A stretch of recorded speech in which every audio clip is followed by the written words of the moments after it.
Desagertu egiten zara, ispiluaren aurrean margotzen zaren bakoitzean.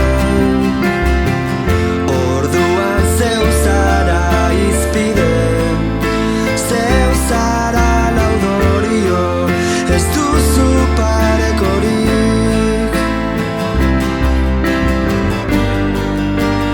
Amak ez daki nor zaren, ispilu